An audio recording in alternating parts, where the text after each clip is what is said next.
पता नहीं क्या मामला है। ठीक है, उसे अर्जेंट जाना पड़ा, लेकिन एक कॉल तो कर सकता था वो। मैंने तो सोचा था कि अब तक वो वापस आ जाएगा।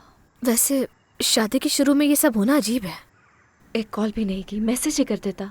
मैं जानता हूँ ये हमारी फैमिली के लिए बहुत मुश्किल वक्त है, लेकिन हमें बैठ के सोचना होगा कि आगे क्या करना है। हम उसके बगैर कुछ भी नहीं। मेरे बेटे ने हम सब लोगों को बताए बगैर तुमसे शादी कर ली।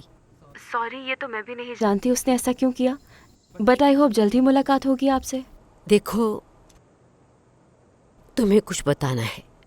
मैंने एक बुरी खबर सुनाने के लिए तुम्हें कॉल की है। बुरी खबर? क्या हुआ है?